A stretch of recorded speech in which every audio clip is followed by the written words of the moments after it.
What up? I'm Katie Shasky. Welcome to Maintaining Velocity, my podcast, my new podcast, Maintaining Velocity. I almost said spirituality with muscle, and I had to restart this whole podcast, but here we are. So today's discussion, you're welcome to stay if you are a divine masculine or just a masculine or a dude. You know, I know I have a very severe spike and increase in my male listeners, but I lean towards making content for divine feminine embodiment quite often. It's not my main thing. I mainly do tarot and astrology and esoterics and spiritual mastery and ways to level up, get incremental changes, loving yourself, all these things, self care, good practices, good habits. I talk about all these things all the time, but when it comes to divine femininity, it's something that's very near and dear and close to my sensitive little heart. Not just because I am a born woman, I was born that way, but I had a unique experience growing up where my mother decided I was the man of the house once my father left. He left us on Valentine's Day, and then right after that, she decided I was the boy, the man of the house. So, with that being pressed on me, she was pretty adamant about it. Like, so, and if being girly for me was not praised. It was when I was expressing my masculinity, being boyish, wearing boyish things. I shaved my head growing up, and that was celebrated inside my house, but it scared my grandparents. You know what I mean? Um, my poor grandparents. I wound up getting married when I was 18, which also freaked them out, and they didn't get to come to my wedding. I eloped in Vegas, and things played out the way they played out. But I'm really sorry I disappointed my grandfather over that. But that's really besides the point here. Gathering back my thoughts. So divine femininity, like in my marriage, um, we had a dynamic where my masculinity was the driver of the relationship. It was pretty constant, and he was. I'm sorry for if I made the microphone scratch. I was felt like it was slipping on my. I had it clipped in my bralette. It wasn't. He was rooted in his wounded feminine, and it's not his fault. All right, like we were young when we got married. We were 18, really, really young. I don't know what his life is like now. I know that just the bare minimum. I know he still lives in Washington State. But he's definitely got his own thing going on. I got my own thing. I hope he's been working on his polarities and his healing, and I wish him well. But I can only talk about my experience, my side of the fence. Some of these episodes are going to be covering that relationship, but they will be paid episodes. There will be things I can't afford to have censored through the regular channels, like, through Spotify, whatever. That's why I have it on Substack to begin with. That's why I'm hosting it here. I want to be able to speak about sensitive subjects that I've lived through without having to use euphemisms to make the algorithm happy. So I absolutely will not be minimizing these traumatic events, or sometimes they're funny events, but you really just don't want it to be censored. There's many, many different things that and reasons why one wouldn't want to be censored. So not every episode will be paid.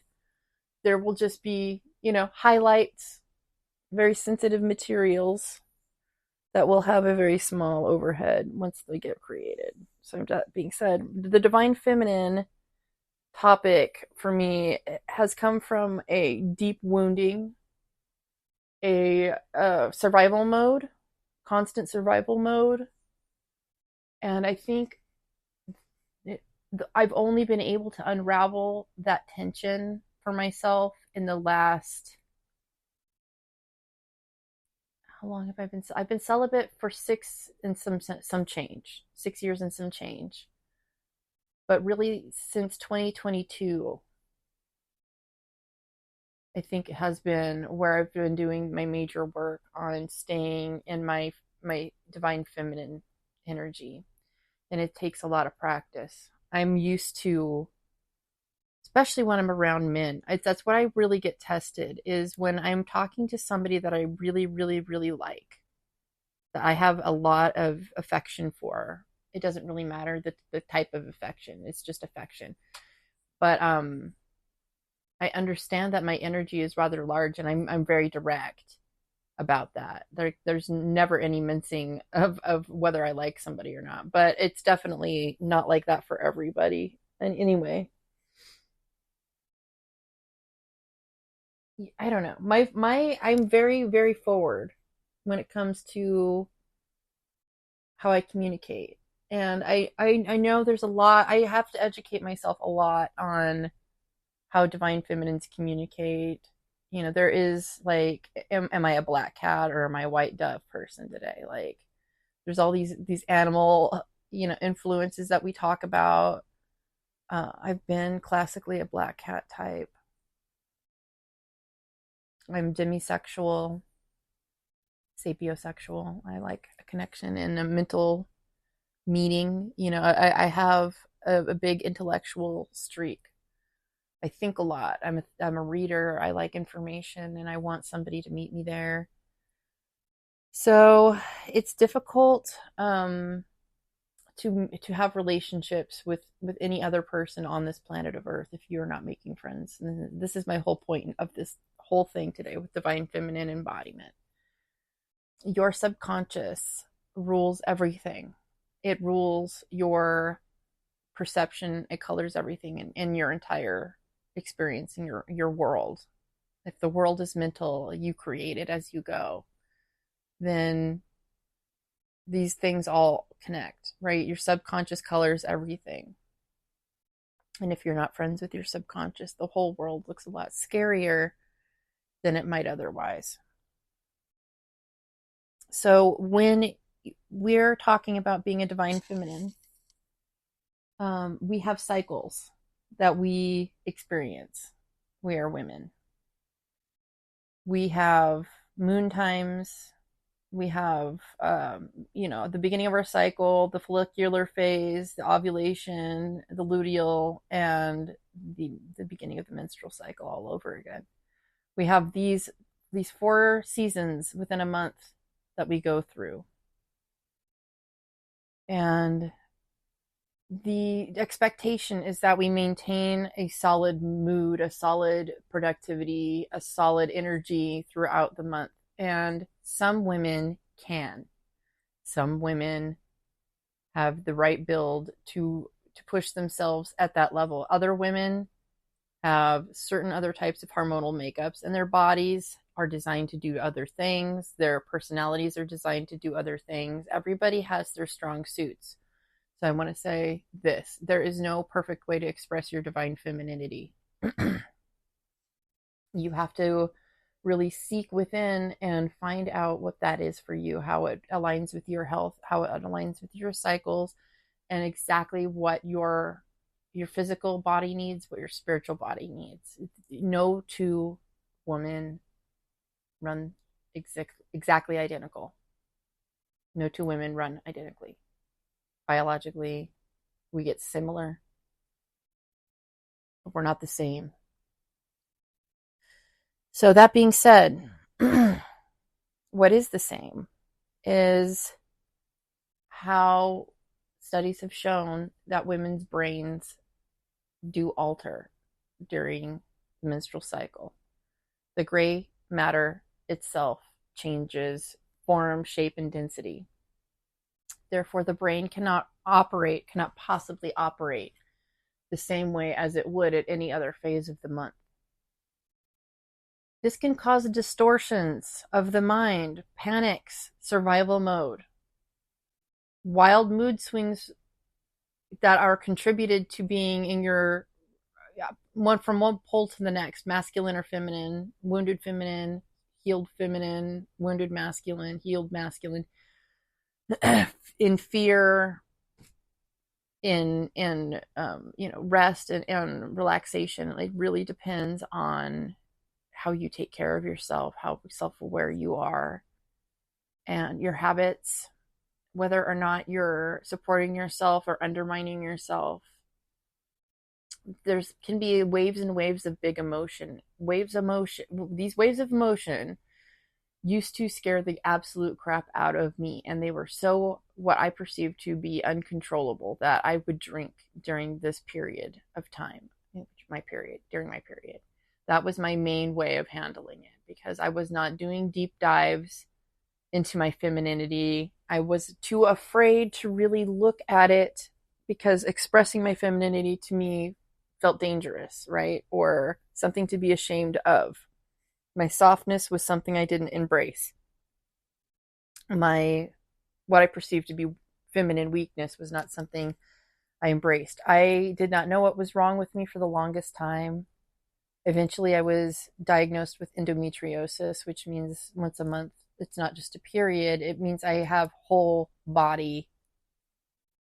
Basically, I bleed out all over my body. I have internal bleeding in places where I shouldn't, because I have endometrial cells in random parts of my body. So I have more body pain than other women can get. And I was always talking about how much I hurt during my period, and they would often make fun of me, and I never felt safe to express my emotions. My mother didn't like me expressing my feelings anyway, because she needed to see me be a masculine depiction around the house. So my strength was in my silence. So it just shakes down, and then I've read so many different times that when you have a lineage of poor relationships with your mother, and then she has a poor relationship with her mother, it affects your genes, your genetic code. This is epigenetics. It changes your epigenetic code when you have traumatic experiences of any kind, but in particular you have a lineage of rough relationships through the feminine, you will start to see things manifest in autoimmune conditions such as PCOS and endometriosis, and very many other kinds of, and estrogen based and endocrine based illnesses. You'll see insulin resistance, you'll see hirsutism. There's so many different things that is connected with spiritual misalignment that come into your physical body, especially just as a woman, that I live through, that I deal with on a daily basis. A lot of my self-care on a daily basis is all built around my cycle. I think about it every single day with whatever I put in my mouth, the teas I drink, the blends I make, the amount of caffeine I have a day, if I even have caffeine. Sometimes I don't. I have been a lot lately. But you have to, here's the thing about making friends with your subconscious. These are things you have to do when you're awake. Same thing with becoming friends with your menstrual cycle, especially if it's particularly painful. You have to do these things when you're not on your period. So you have to allow these light and dark, light and dark, light and dark, constant contrast, dancing back and forth. And you realize, as when you're leaning into your femininity, there is this state of allowance is super fucking gangster. Allowing yourself to be disciplined about rest and relaxation is gangster. You have to allow that, because the whole world is pressuring you to do the other way of living. And it might not be right for your body, but your assignment is to listen to your physical. Otherwise, you won't be able to be there as a mother, a wife, a spiritual leader, whatever your role is in life. Maybe you're a lawyer. Whatever it is, you have a role to play. Maybe you're an electrician. Maybe you do concrete. Maybe you're a cop. Maybe you work in like the tax industry. You might be in a male driven force or field. You might be a waitress and you are on your feet all the time. Go, go, go, go. I don't know what your deal is. But when you really have to cultivate, and when you block off time to rest and relax, you have to defend it often. Defend it to your life and justify it to people who won't understand it. So it's a very, very gangster thing to start doing, is to decide how you treat your body in relation to your period. Now, same thing with your subconscious, right? You have to start protecting that. Maybe that means you change the way you listen to music. I had to protect my subconscious by not listening to metal anymore. Certain types of metal music was making me unhealthy mentally. It's just something about the beat.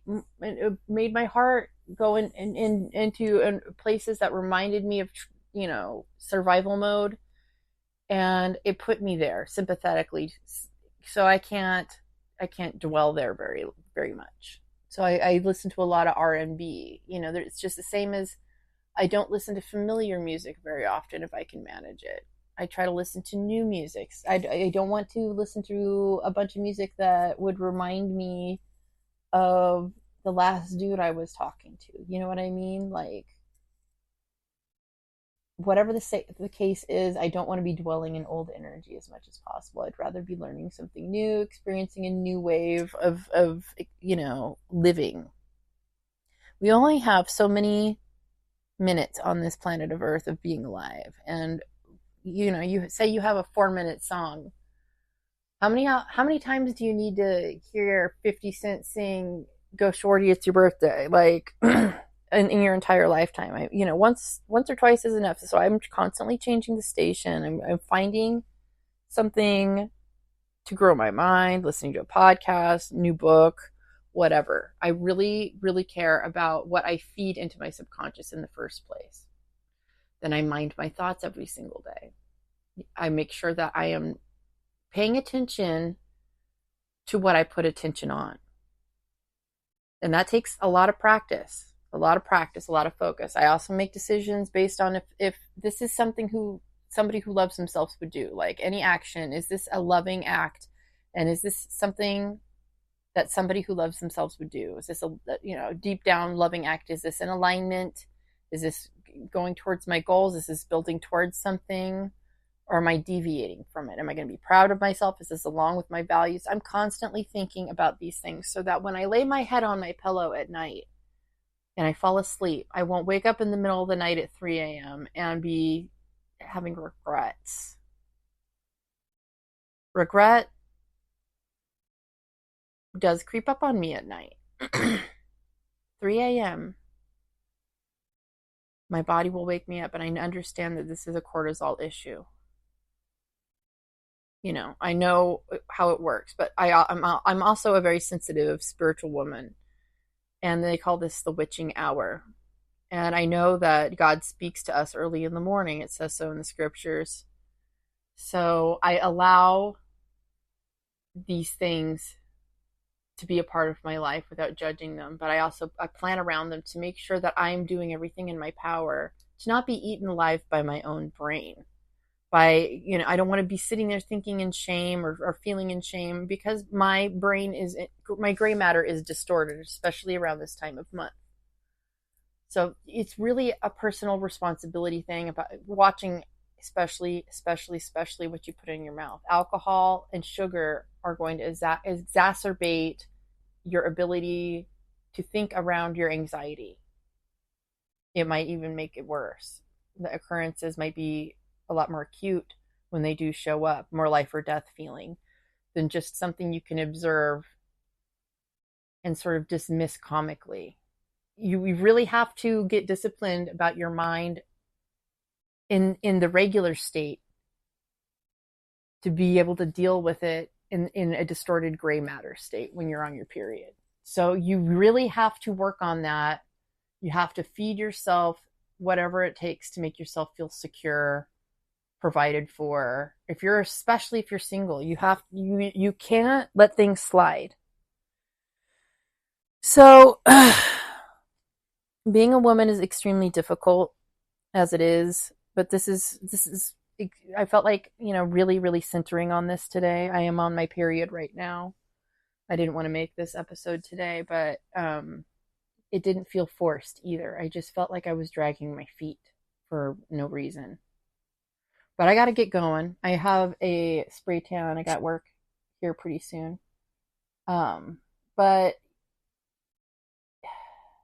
so I guess what is my whole ending of this? So you got to be your own best friend. Last night, I put my arms around myself in bed and hugged myself and said, Katie, I love you. I'm going to take care of you. It's going to be okay. When I woke up in the middle of the night. And it felt so good. I know I love me. I'm down for me. I choose me. I got my own back. And if that's something you're working on cultivating, maybe you want to have a reading. Maybe you want to get some advice about how to get out of this deep hole of self-hatred that you find yourself in. And if that's you and you need to climb out of that shit and stop some shitty habits where you're hurting your body and doing self-destructive shit, I've pulled myself out of some really dark places. I'm a good person to talk to about this, but I'm not the only person to talk to about this. I just want you to talk to somebody about this. Go to my website, suigenerousregenerate.com. There's some links. We can talk. You can send me an email. We can get started consulting about getting you seen. I have a little something for everybody. Okay, so I'm really passionate about this subject. We'll come back again, but divine feminine embodiment is very nuanced. There's a lot to it. And like I said, there's no perfect or imperfect way to do it. My version of divine femininity includes unconditional love with a sword, good boundaries, compassion, softness, nurturing. And it includes a this and more attitude instead of this and that, or this or that. Everything is inclusive here. We integrate, we don't segregate. I don't judge. I understand everything. Everything is connected. So we sit here being real ass people, having real ass ups and downs, real ass trauma that we have to work through. And we get the privilege of getting to work through this together while we're alive on this planet. And the other day, somebody said something and it really stuck with me. There are so many cemeteries on this planet filled with potential that never got used. And don't let that be you. Don't let yourself get stuck in these lack mindsets, these habits that fuck you up. We can talk about it and start getting your wheels turning in a different direction. That's what I'm good at. I'm really good at making sure people think outside of their box. That's how I live. So, anyways, I love you guys. Thank you for listening. This is going to be a really great podcast series, I can tell. We're going to get some really deep episodes as we go. But as it is, we're going to leave it here for now. I will speak to you again very shortly. So much love. Bye for now.